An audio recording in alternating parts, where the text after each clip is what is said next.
Hi, it is Marie and I am back again today with another video. So today I wanted to revisit the topic of employment, but first, if I haven't gotten back to any of your comments, emails, any other type of social media communication, I am sorry. I will plan on doing that tonight. I feel like this is the new norm, but you know, what can I do? I'm kind of busy with college. So I have only had one real job. That is a job that I was interviewed and hired for. I worked at Goodwill Easter sales for a summer when I was 19, so about a year and a half ago now. More on that in a moment. I just wanted to say, in my experience, employment with disabilities has always been a two-pronged approach. The first is I have to be able to find a job that I can do. I lack my fine motor skills, so jobs that require them, such as retail and fast food, I can't do. So that really limits my choice. But then the second is, if I get a job, I need to be able to be productive, and I want to feel like I'm useful. I look at it as if I can't perform, if I can't be productive, it's kind of a loss of minimum wage, It's kind of useless at that point, and it's like I want to be worthy of the money you're paying me. I want to give you my talents and my ability and be able to do this job. But there are just some jobs I can't, which sometimes I don't know if I'm using this pronged approach as an excuse. Sometimes I feel like I could kind of get a job, and I feel like I'm holding myself back by creating this narrative in my head. But then other times I'm like, this is what I've had to deal with. And so that brings me back to Goodwill. I worked again for a summer. My original job, I was a backroom assistant. So I was going through all the donations, hanging up all the clothes, putting the price tags on, taking the donations out of the boxes. It was a lot for me, and I have to say, in the interview, I knew I was going to need to use my fine motor skills. They gave me a sheet, and they were like, okay, this is what the job requires, and fine motor skills was there as something that was a necessity. And so I knew that going in, but I really needed the job, and I still feel bad about that today, and I think, knowing what I know now, having worked the job, I don't think I would make that choice if I ever had to go back again, because let me tell you, it's really hell when you can't do the job that you were hired to do. I was given a week to train, and sometimes I feel like if I was given a bit more time, maybe I'd get the hang of it. It was all really new to me. I hadn't done anything like it before. And so there's that, but it was just really bad, and I couldn't really do much. I guess I could do it, but I just always fell behind, and that was a problem, because it was a time thing. You had to get this amount of goods in the cart every 15 minutes or every hour or whatever it was, and so I got moved to the front of the store, to the sales floor, and I was a sales assistant. So I would hang up all the clothes, put away all the stuff on the floor, organize things, and help customers with their problems.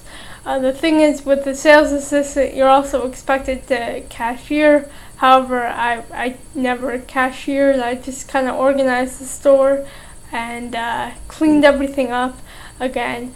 But then that brings me to why I took the job at Goodwill. Goodwill, by their mission statement, is known for helping put people to work, helping to put people with disabilities to work.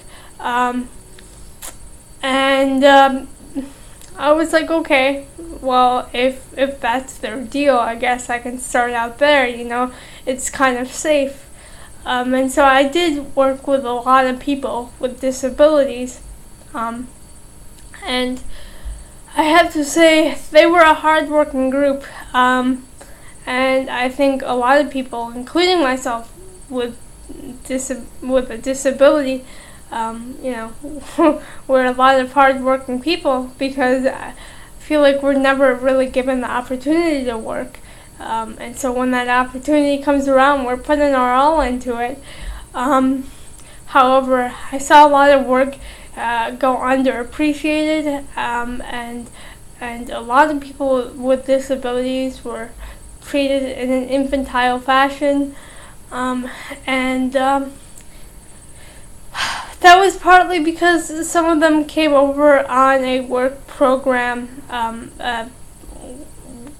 searching service, and they were always given these really undercut, under rates jobs, and that really wasn't, it was exploited. They were it was like, you can do this, but if you get tired of it, you can take a break. And it was kind of like, we don't really need your help. You can just stamp these envelopes in the back. And so, like, that really infuriated me. And it's not just at Goodwill, from my experience. It's other places. I feel like the people that come over on the work programs are stamped with a label before they enter the place, and it's like, okay, you're disabled. Well, what do we think of disabled people? Oh, we think you can't really do anything, and you need to be given some other tasks that you can do, that really aren't worth the time and the money, which I don't really know how Goodwill Easter Sales works with the disabled, because they help put people to work, and so a lot of that comes from donations, but I don't really know how that all balances out. I don't know. Employment's difficult, but I think if people were given the opportunity to see what disabled people could do and go in it with the unbiased opinion, they would want to hire disabled people. And it's just sad that, there is a certain amount of prejudice, and to me it's understandable. I understand why people might not think I'm that capable of doing stuff, because I am missing, a big part of my skills. But so, like, I'm unable to do some things. But then again, I think that there's a certain amount of blame that goes around, that you always feel like you're the one that gets blamed for everything that goes wrong, because people just kind of use you as a scapegoat. And I never really liked that, but I think I'm getting into some uncharted territory, and so I will say goodbye, and I will see you in the next video.